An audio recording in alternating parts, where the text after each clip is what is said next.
Hey guys, it's Phantom here, and welcome back to a brand new video, everyone. So in today's video, I am going to be putting various Wizard 101 worlds into a tier list based on how good their story is, in my opinion. I'll pretty much be rating each world's story based on how good it is individually, and also as well as how good it fits into the entire plotline of its arc. Anyways, without further ado, let's get into the ranking. I feel like this is one of those rankings that is bound to make a lot of people mad because I know a lot of people have differing opinions on the stories of each world, which is totally fine, so I'm just going to give my take on all of them and how much I enjoyed each one of your stories. So speaking about differing opinions, I would love to hear your thoughts in the comments down below of the stories of these worlds, how you might have agreed with me, how you might have disagreed with me, etc, etc. So leave your thoughts down in the comments down below, and let's just start the ranking right here, because I've been rambling for way too long. So first up, we have Aquila right here. Now,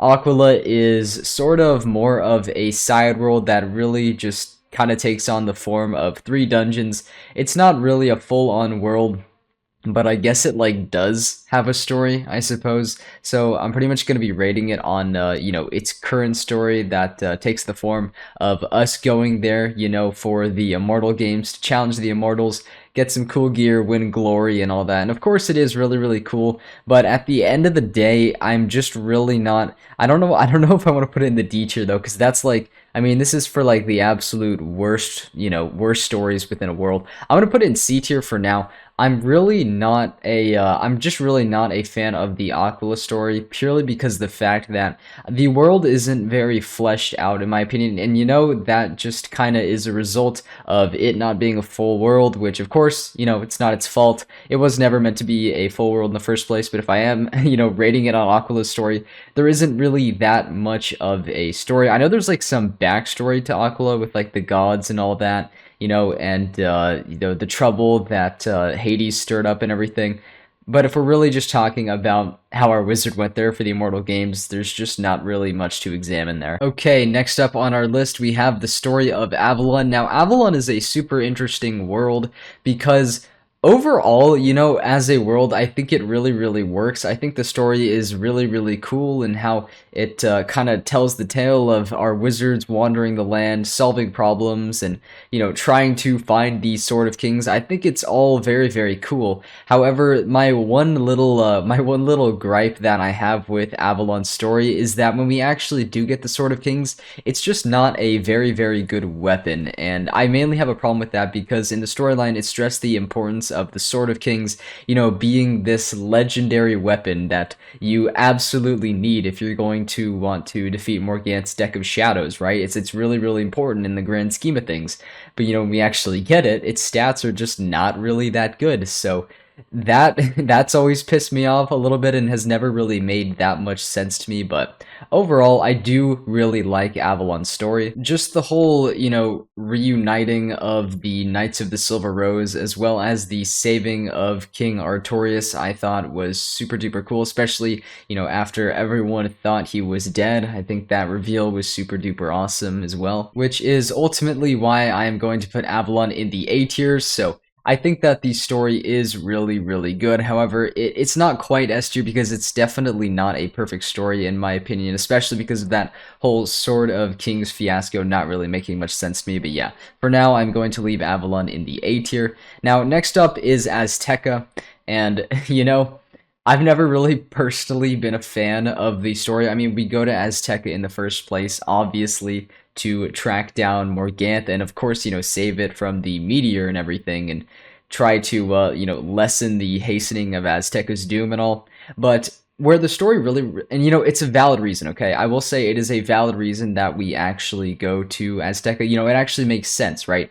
It makes sense, and where the story falls apart, at least for me, is when we are, just questing throughout the world normally, and really just it's simply the fact of the amount of little tasks that you have to do. I think it makes the world unnecessarily long and redundant, the many defeat and collect quests, as well as just really pointless storylines such as initiating a war challenge, making a guy a salad. There's really too many of those filler quests in Azteca that I think just absolutely ruin the story for me.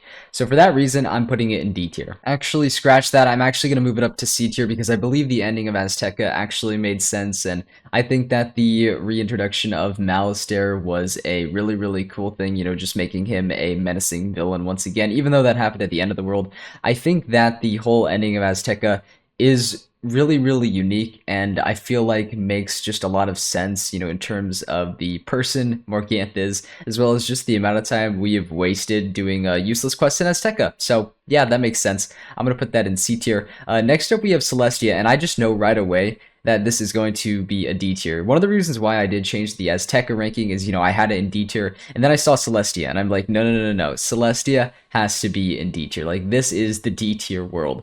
And the reason why is because Celestia, for me, I actually recently did it on like 2 different wizards, seriously.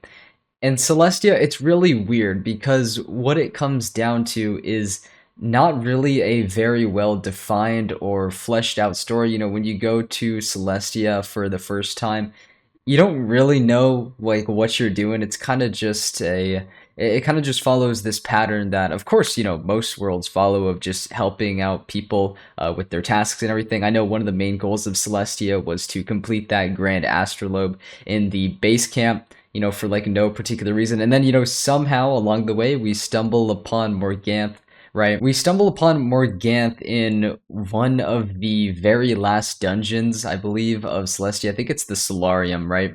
Pretty sure it's that one. But we stumble upon her, right, in that last dungeon there.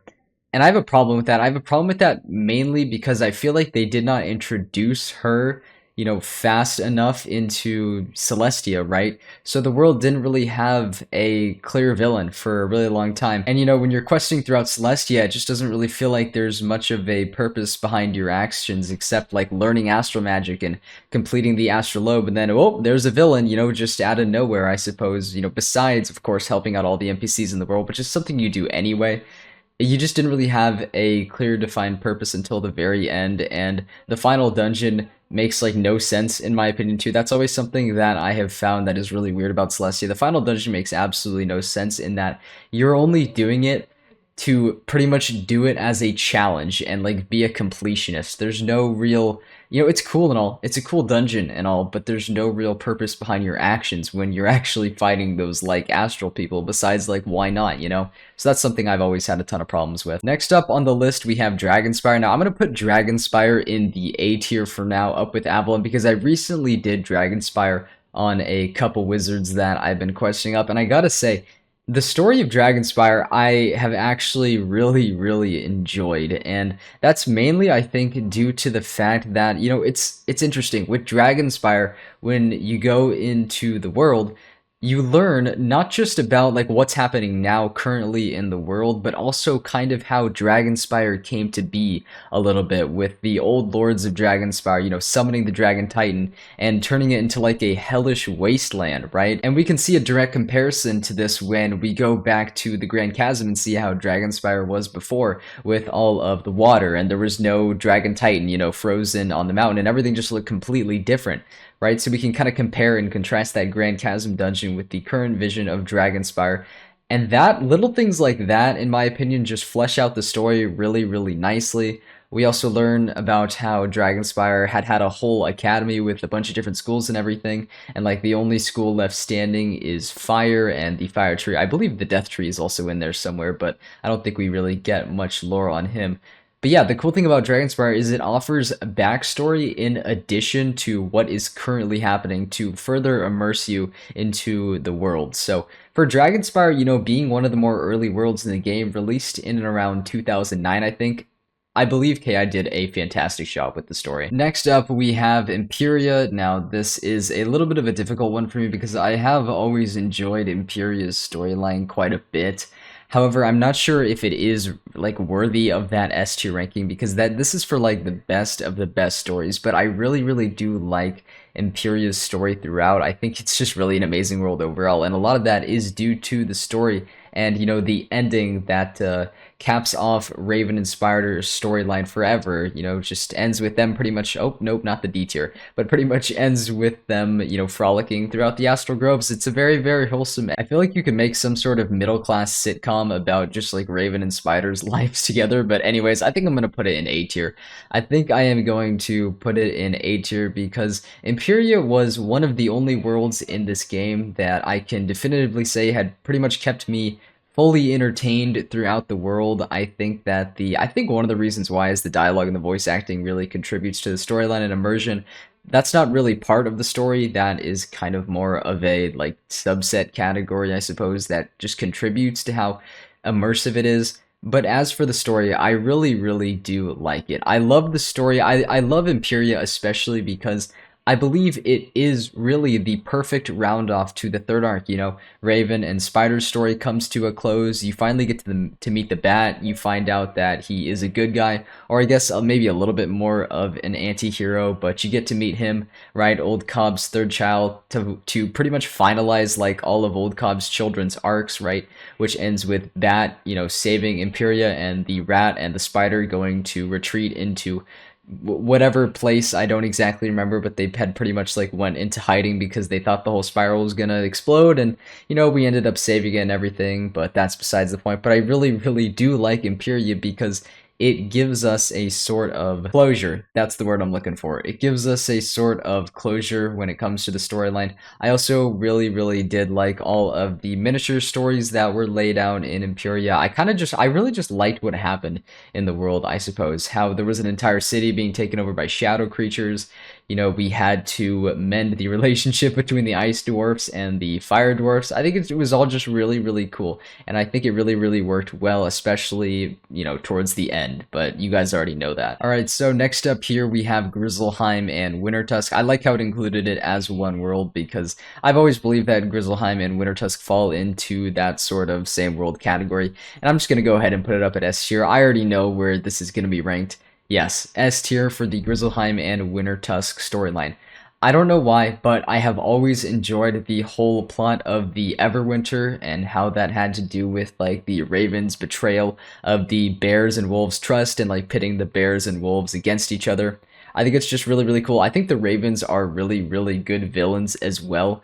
I would say like the only problem that I really do have with this world storyline or these two areas storylines, because I mean they pretty much go hand in hand, right? You stop the Ravens once and then they try again and almost nearly succeed, right? But I suppose a problem kind of arises when it comes to the Ravens' actual motivation for starting the Everwinter, because like yeah, of course, your goal is to summon a frost giant who is pretty much going to bathe the world in ice, right? Just completely covered up. But then like are you just like are you just causing destruction to simply cause destruction, right? That's where the Ravens kind of fall apart for me as villains. But everything leading up to that point, right? That had to do with the whole breaking of alliances and the Ravens' betrayal and how you actually end up fighting the brothers at the end. I thought that was all just really cool and how it was interwoven together. So I really do like the Grizzleheim and Wintertusk story for that. I feel like this is going to be more of a personal preference ranking though, because I feel like not everyone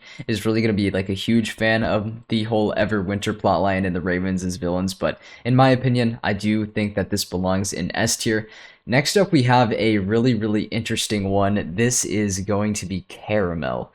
This one's interesting because I have a lot of I recognize that there are a lot of positive aspects about the Caramel storyline, and there are also some other things which fall a little bit more flat for me, but overall I do like the story. I really do like the story. But how much is the question? How much do I truly like the Caramel story?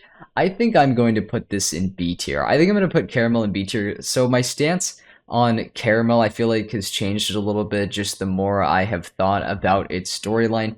And while it is good, like B tier is still a good ranking. Like this is a good story that it has right here, where it has always fallen a little bit flat for me, similar to the Celestia, similar to the Celestia plotline example.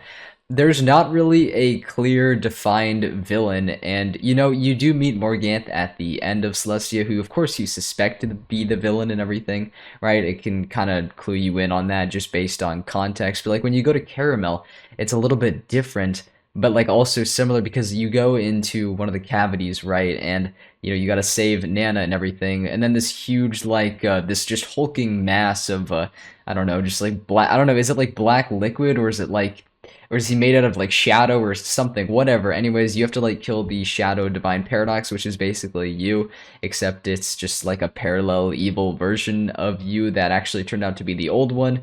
We don't really know who the villain is, right? But that doesn't actually happen until the very end of the world. So throughout the entirety of Caramel, while you're still doing tasks for people, and it still kind of feels like you're doing stuff because, you know, in the background, I guess just having that Nana side story in there definitely helps when it comes to defining a purpose for our wizards through questing in this world, which Celestia didn't have. You know, Celestia didn't really have like a miniature plot line like that could kind of keep my attention, which is why this is in the D tier and really this is in the B tier, even though they are different storylines. But Caramel's does rank a little bit lower just because we don't actually find out who the villain really is until the very end of the world, and even then we still don't really know who the villain of the fourth arc is, which is something that I was personally looking forward to in Caramel. I was looking forward to learning like what the nothing is, who the nothing is, right? And I know we got that quest afterwards that where the old one like had kind of claimed to be the nothing, but you know, we don't actually see that in Caramel, which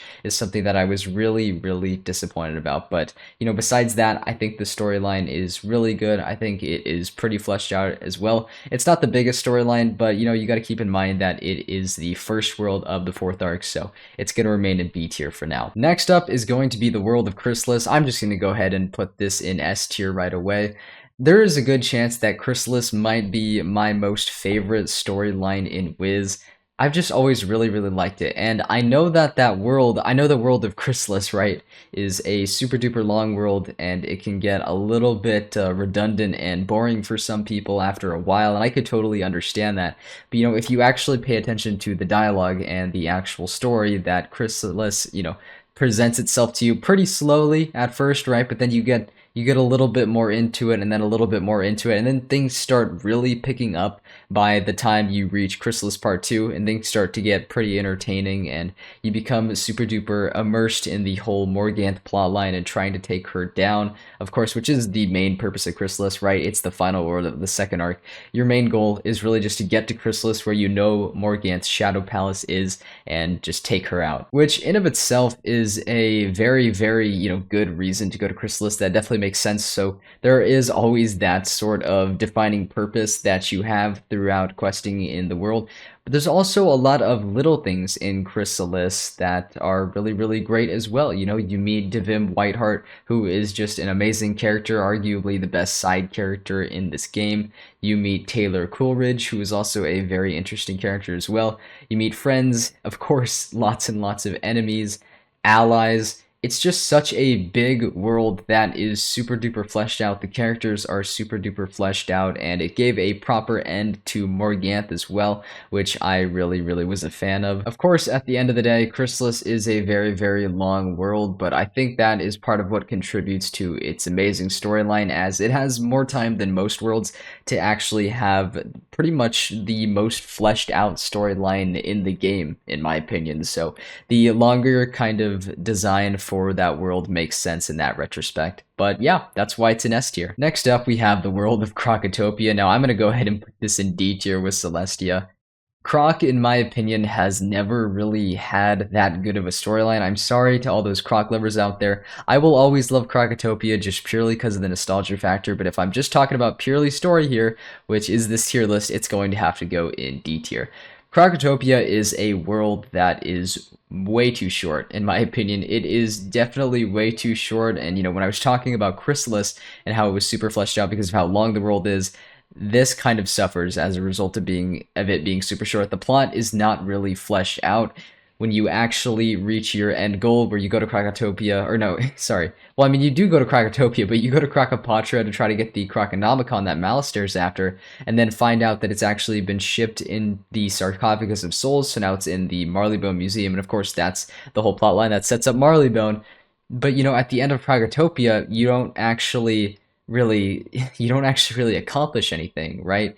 Our goal throughout Krogotopia, I feel like, is also shrouded by a lot of the, tasks that you have to do for the explorers there as well, and just kind of help them drive back the tuts a little bit, which just, it's really generic. I don't know, man. It's just really generic, and maybe I've just done Croc one too many times, but it's just not that interesting. It's just not that interesting in my opinion. We don't even see Malistaire in this world. You don't actually see Malistaire until Marley Bone, in fact, so when you're in Krogotopia, it doesn't really feel like it doesn't really feel like you're on a clock, and there doesn't really feel like there's any sort of looming threat, which I really, really don't like. That, of course, coupled with the fact that its story is just super duper short and not very well fleshed out, is why it goes in the D tier. Next up, we have the world of Marley Bone, so I'm going to go ahead and put this right here alongside the world of Caramel, and I actually really, really enjoy Marley Bone's storyline. Whenever I am questing throughout the world, I'm always having a good time. I am always having a good time because I feel like in Marley Bone,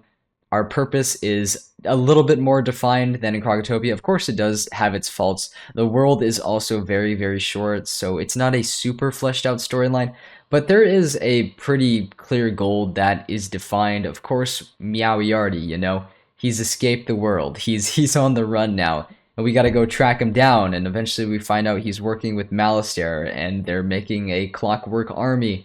And then they're at Big Ben. You're at Big Ben all of a sudden. I'm saying this, I'm kind of talking like this just because of how fast Marley Bone's storyline moves. So yeah, you go to Big Ben, and then you find out that Malistaire has the Krakonomicon. He's actually beaten you to it, right? And then he gets away. Then you fight Meowiarty, and you put him back in jail. I really, really like it. I really, really like, I would say, about 2/3 of the Marley Bone storyline I think is really, really good. I would say pretty much everything after the Ironworks, if I'm thinking right now, everything after the Ironworks I think is really, really strong, and I think really, really works, especially that Newgate prison chase is definitely one of my most favorite aspects about Marley Bone. But the reason why it is in the B tier is because for that first third of the world, involving you going to the Ironworks, eventually, with Baxter to take down Pops O'Leary, because, of course, you do need information and help to take down the gangs and everything. Like, it makes sense what you're doing. I think that's just the weakest part of the Marley Bone storyline, and then, of course, it is a little bit on the shorter side of a world, and like I've mentioned in the past, I mean, it's kind of hard for a world that is super short to have, like, a good fleshed out storyline.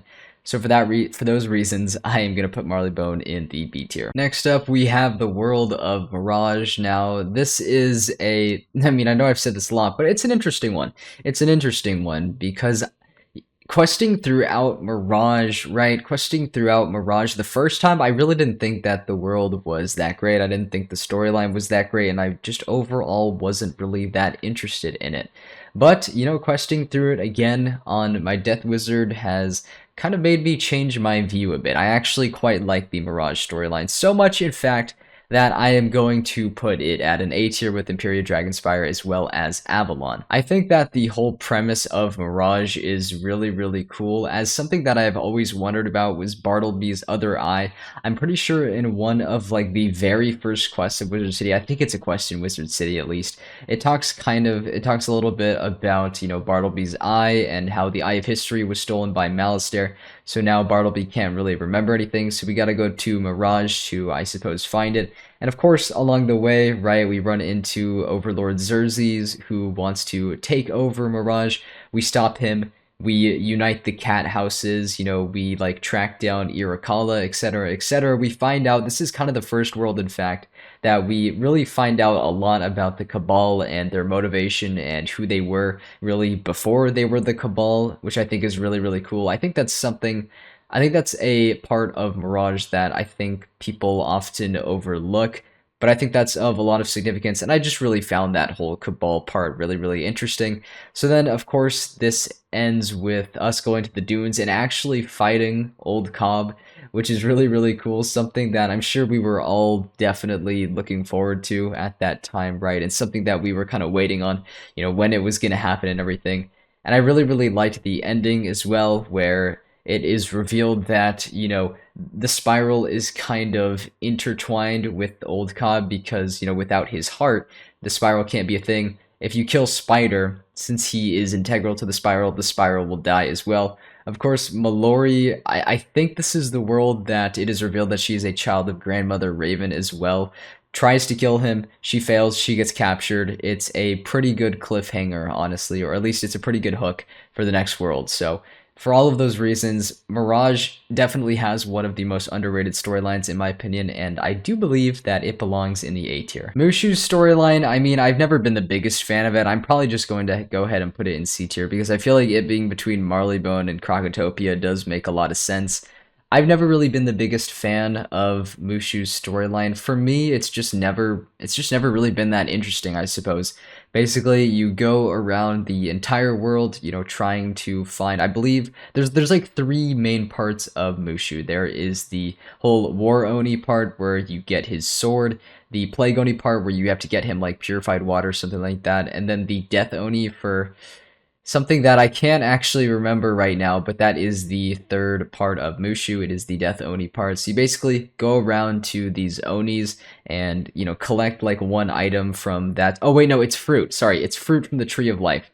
That's right. That's definitely what you have to, feed the Emperor to wake him up because, yeah, Malistaire had cursed him into a deep sleep, which I guess was a pretty interesting part of Mushu. There are some aspects that contribute to it being not in the D tier, of course, but the plotline overall just really, really didn't do it for me. It makes sense what we're doing, right, and how we are going to each area of Mushu to, find that one specific item to help wake up the Emperor. We meet enemies along the way. We do tasks for people. We just purify the land. It does make sense at the end of the day. I suppose it just really wasn't captivating enough because in my opinion it feels like we really did get, we got really, really caught up into each individual task that people wanted us to do, and I know it was all contributing to the main plot, but at the end of the day, I don't know, just some little bit of redundant quests coupled with the fact that Mushu, just the areas in Mushu, just takes so long to travel through, which isn't really part of the story.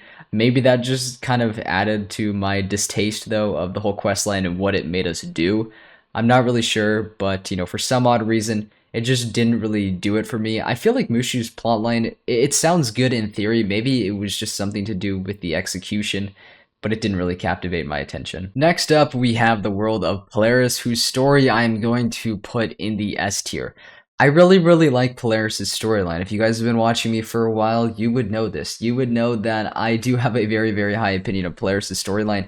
And one thing that I just have to give, kudos to KingsIsle for is making a short world with a good story, which I feel like is something that is really hard to do. That's why, the longer worlds, I feel like, tend to have better stories. Let's just forget about this guy, but, some of the more longer worlds tend to have better stories. But, Polaris really does not adhere to this fact. It's a really, really short world, definitely one of the shortest in the game, and it sports an impressive plotline that has a great villain and a mysterious premise that I just really, really love. I think one of the reasons why Polaris's story really, really works, in my opinion, is because the story, I guess, just has a really, really good hook at the beginning. So basically, Polaris is the world that takes place after Chrysalis. And once we finish Chrysalis, right, we encounter Old Cobb again, who does his whole little magic ritual thing in Bastion and tells us about all these different worlds and how he's going to send his children to all of them and basically hints at the entirety of the third arc.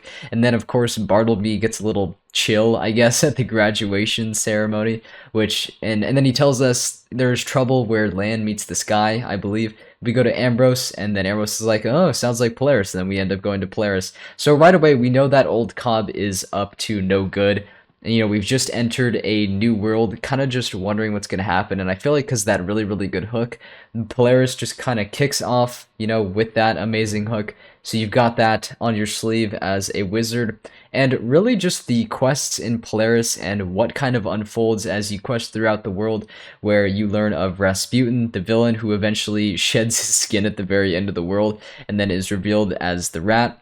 And then, of course, you have an epic battle with him at the Sky Anchor, one of the most breathtaking places just in Wizard 101, in my opinion. It's all very cool. I think Rasputin is a very, very intimidating and good villain because it really makes sense as to what he's doing, and you can kind of see that, like, he was like born of shadow, I suppose, and he was brainwashed by Old Cobb. So even though he is definitely one of the more colder villains, you can kind of understand like what he's doing and why he's doing it, which is really, really cool. I think that it definitely makes him one of the more compelling villains just because he's got like different ties, I suppose, woven throughout the storyline, mostly with Old Cobb, but I think it's really, really interesting. So for Polaris just being one of the worlds with just one of the shortest worlds overall, it has a really, really good plot in my opinion. Next up, we have Wizard City. Now, I mentioned in a previous video not too long ago, I didn't really think that Wizard City's story was really that good, and I still do agree with that, but I am going to put it in the B tier because, well, I don't think it is really great because not a lot really happened in Wizard City. You know, we kind of just solved some problems along the streets, and we found a little bit more out about Malastare. We defeated Lord Nightshade, recovered a book, found the Death School, etc., etc. Those are all great things and all, but nothing much really happened. You know, it was a really, really short world, but the reason why I am putting it in the B tier is because I truly think that Wizard City is a perfect introduction world, right? We're told what needs to be told, and then we go do our tasks, and it does feel like we have like a purpose. What we're doing in Wizard City really does make sense because at the end of the day, it's our home world. It's home to all of the wizards. It's always had like this homely feel, but that's not really part of the story, at least that homely feel aspect. But it does make sense like what we're doing in Wizard City. And it would be higher, it really would be higher because this is kind of where the whole Malastare plotline kicks off and you learn some interesting lore about what happened to the Death School and everything. But just not a lot happens to the world. It's not necessarily action-packed, I suppose, so that is why I believe it belongs in the B tier. Coming up next is going to be the world of Wisteria, so I believe I'm going to put this, I'm going to put this in the C tier because you pretty much go here for basically the same premise in Aquila, and that's just to kick some ass, man. Just to kick some ass and take some names and claim some rewards. That's pretty much all you get, except in Wisteria, you do have the, I guess, you know, you've got the, I almost called it the Tri-Wizard Tournament, but I believe that's Harry Potter, even though it's kind of a parallel of that, but I digress. Wisteria, right? You've got the tournament, of course. You're trying to win the Spiral Cup and win some honor and glory for Ravenwood, of course. But then you've also got this little bit of a subplot line where the Spiral Cup actually goes missing, and then you uncover, you know, what's his name? I think his name, it's not Forrest, no, it's not Forrest Grump. That's another NPC in Wizard 101 that looks exactly the same as one of the final bosses in Wisteria. But no, his name is Lord Bramble. Yeah, his name is Lord Bramble. You uncover his entire plot line, which involves, you know, returning Wisteria back to its overgrown state, which is, you know, it's pretty cool. It's pretty cool for a mob such as him. So I guess those two plot lines together work pretty nicely, and how one ties into another with the missing Spiral Cup, etc., etc. I do like that aspect, but it's not the most interesting plot line, I suppose. Not a ton happens in Wisteria, and of course the world is very, very short as well. So for those reasons, I'm going to put it in the C tier. It's just not really super duper fleshed out. It's not the worst storyline in this game, but it is far from the best. Last but certainly not least, we have the world of Zephyria, which I am going to go ahead and put in B tier. Now, honestly, I think I had a little bit more distaste for the Zephyria plotline in the past, because I just hadn't really questioned through it in a long time. Didn't exactly remember what happened, but questioning through it on my myth, I realized the story's not terrible. It's not terrible. The premise that you actually have to follow in going to Zephyria makes sense, as you have to, you know, I guess sort of, well, I mean, some of the students you save, but basically track down a bunch of missing students that were, like, of course, on a safari in Zephyria. You know, they got lost. Some of them were kind of just lurking around. Some of them were captured by Morgant's henchmen, etc., etc. It does make sense while you are going there, and of course, while you are in Zephyria, Well, one thing that I can especially appreciate that I really didn't catch on to before was the kind of wariness that you had felt regarding Morganth just in the world. Because right before you actually go to the world, Malister's like, okay, I mean, sorry, not Malister. Ambrose is like, all right, you're gonna go to this world, right, for these reasons to save the students, etc., etc. But just keep in mind, Zephyria was once Morganth's, kind of home, I guess, or like Zephyria was like home to Morganth at some point, right? So we kind of have that in the back of our mind as we're going into that, which I think is I think that's really, really good. I think that makes the world a lot more interesting, and all of our encounters with all of Morgan's henchmen make a lot more sense as a result of that. So even though the world can be really, really heavy with defeat and collect quests and little tasks that you do for each NPC, it all ties together really, really nicely at the end in your lake when you confront Morganth again. She repeats the prophecy, which of course ties into later worlds, and that's pretty much the end of the world. So I think all of that coupled together nicely just works really, really well. I think it works really, really well for Zephyria, and I'm sorry, Zephyria. I owe you a little bit of an apology because I thought that the story was worse than it actually was, but giving it another run through, I've decided it's not that bad after all, so belongs in the B tier. But yeah, that's pretty much going to be it for the video, everyone. I really hope you guys did enjoy. If you did, you can always leave a like or subscribe to the channel. It really does help me out, and I do appreciate it. But let me know, once again, your thoughts in the comments down below on this list. Did you agree with it? Did you disagree with it? What would your order be? Which worlds would be in which tiers? I'd really love to know. But anyways, that's going to be all from me, everyone. I will see you all in the next video or stream, whatever that may be. So take care and peace out.